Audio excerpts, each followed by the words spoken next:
Bonjour et merci d'être là. Nous sommes ici aujourd'hui pour parler des conditions de travail inacceptables des travailleuses étrangères qui sont employées comme aide familiale à domicile dans le cadre d'un programme canadien, du gouvernement canadien. Je suis accompagnée de Mme Amélie Nguyen du Centre international de solidarité ouvrière, le CISO, de Michel Asselin de l'Association québécoise des organismes de coopération internationale, la COSI, et de Anna Deegan de l'Association pour la défense des droits du personnel domestique et de ma collègue Elisabeth May, chef du Parti vert. Alors, il s'agit d'une initiative non partisane. D'ailleurs, Mme Trudel du NPD devait être présente, mais elle a eu un inconvénient et elle n'a pas pu venir. Alors, nous pensons, oui, qu'effectivement, c'est une occasion d'être non partisan en soutien à des femmes qui vivent des conditions de travail qui sont carrément indignes du 21e siècle. Alors, comment ça fonctionne? C'est que les aides familiales sont recrutées par des agences de placement pour travailler comme domestiques dans le cadre du programme des aides familiaux résidents du Canada. Elles sont assignées à un seul employeur, elles sont obligées de résider chez cet employeur, ce qui, vous en conviendrez, donne un pouvoir démesuré à l'employeur sur ses travailleuses. Un pouvoir démesuré d'autant plus que ces femmes vont être portées à peut-être accepter des abus en écoulant les 2 années de service à la suite desquelles elles peuvent faire une demande pour être résidente permanente. Sous la menace parfois très explicite ou implicite d'être expulsées du Canada, ces aides familiales sont trop souvent obligées de faire des tâches qu'elles ne devraient pas faire ou encore de faire du travail en heures supplémentaires non rémunérées. Ce sont aussi des conditions idéales pour diverses formes de harcèlement ou de violence. Alors, c'est pourquoi je suis honorée d'être la marraine d'une pétition à la Chambre des communes initiée par le CISO demandant une intervention du gouvernement fédéral. Alors, je vais laisser Mme Nguyen du CISO discuter de cette initiative avec vous.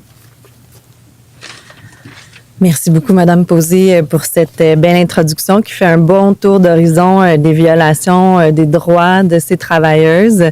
Il faut rappeler que les travailleuses domestiques sont à 80% des femmes immigrantes, donc qui sont victimes de discrimination parce que ce sont des femmes qui font un travail invisible qui a toujours manqué de reconnaissance, parce que ce sont aussi des travailleuses qui quittent leur pays par manque de travail, par manque d'opportunités, mais aussi parce que ce sont donc des personnes racisées à 80%. Nous, comme Centre international de solidarité ouvrière, en collaboration avec le Comité québécois Femmes et Développement de la COSI, on a lancé une campagne pour la ratification de la Convention 189 de l'Organisation internationale du travail, convention qui dicte les normes minimales de travail internationalement reconnues pour ces travailleuses, que ce soit en termes de santé, sécurité au travail, de salaire, d'heures de travail, de capacité d'avoir un contrat de travail clair avec leur employeur, parce que effectivement elles sont victimes de plusieurs abus au quotidien et c'est totalement intolérable. On sait que la convention a été adoptée en 2011 à l'Organisation internationale du travail suite à une implication importante du gouvernement canadien et de la société civile canadienne. Et donc 7 ans plus tard, il est grand temps que le Canada se joigne aux 25 pays qui ont déjà ratifié la convention. Le Canada a l'opportunité, encore une fois, de montrer concrètement son engagement féministe de cette manière et de commencer à entamer le dialogue avec l'Organisation internationale du travail pour rendre ces lois conformes aux normes de la Convention 189 et de la recommandation 201 qui détaille ces dispositions, mais aussi d'entrer en dialogue avec les gouvernements provinciaux pour qu'eux aussi s'engagent concrètement à respecter les droits de ces travailleuses dans l'ensemble de leur législation. Alors donc, je vais céder la parole à Mme Anna Deegan de l'Association pour la défense des droits du personnel domestique. The ratification of this convention is important not only because of the systematic changes that it will help drive, but also because it would be a recognition by our government of the endless work that caregivers have done in having their rights advanced and having their concerns addressed. Caregivers are mobilizing across the country despite their marginalization. They're asking for things that every worker has a right to: fair and equal value, for protection under the law, and inclusion in social benefit programs. Their aspirations for decent and dignified work are not out of the realm of possibilities. They occupy a sector that is very important in Canada and will continue to grow as we have an aging population and families who need assistance juggling their family and work responsibilities. By ratifying this convention, our government can tell these workers, we hear you and we're ready to stand alongside with you to fight and advance the rights you deserve. Thank you. Notre demande, elle est très simple. Il faut signer la Convention, poser un geste pour dire à ces femmes que le travail qu'elles font est un travail digne et qu'elles doivent avoir des conditions décentes. On ne peut pas vivre au Canada ou au Québec en sachant que des travailleuses n'ont pas les mêmes droits. C'est ce que dit cette convention et c'est pourquoi elle doit être signée le plus rapidement possible et qu'ensuite elle s'applique dans tous ses articles. Alors donc, nous demandons à nos parlementaires, particulièrement aux femmes parlementaires, d'unir leur voix à la nôtre pour exiger du gouvernement de signer cette convention.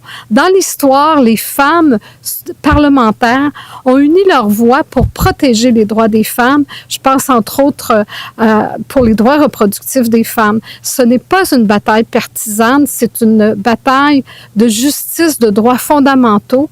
Et dans un pays où l'égalité des droits des femmes a fait des pas immenses, on ne peut vraiment pas accepter que des travailleuses domestiques qui viennent ici par milliers et qui font un travail utile n'aient pas les mêmes conditions de travail, n'aient pas les mêmes conditions que toutes les femmes. Alors, merci à Mme Posé et à Mme May. Alors, on compte sur vous pour mobiliser vos collègues parlementaires. Oui, c'est un honneur pour moi de prendre la parole aujourd'hui avec mes collègues, particulièrement les militants qui travaillent pour les droits des femmes. Particulièrement aujourd'hui, nous sommes engagés pour protéger les droits des travailleuses domestiques. C'est vraiment un cas de l'esclavage moderne. C'est pas possible d'imaginer que les femmes ici au Canada manquent les droits. Et en même temps, selon le Premier ministre, son gouvernement est vraiment engagé d'avoir un gouvernement féministe. Où est son engagement en faveur des droits des femmes, les travailleuses domestiques? So I'm very surprised and disturbed that Canada has not yet ratified the convention. I'm very grateful to the social movements, particularly coming out of Quebec, but across Canada, to call on our government to ratify the International Convention for the rights of these workers. And I also want to emphasize that it's not a partisan issue.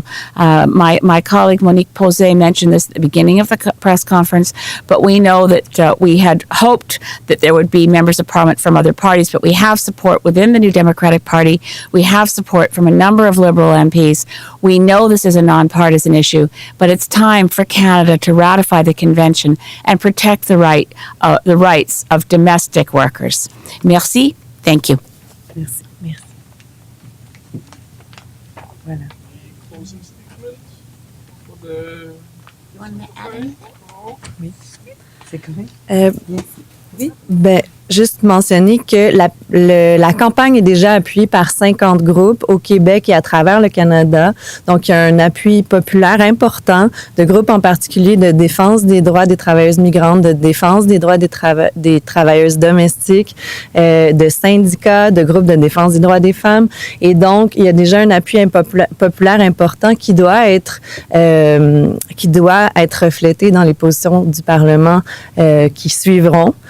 Puis donc, on invite tout le monde à signer aussi la pétition qui est encore ouverte jusqu'au 5 juillet pour joindre sa voix à ce mouvement qui ne prendra pas fin de sitôt. Non, merci. Merci. Thank you very much. Merci.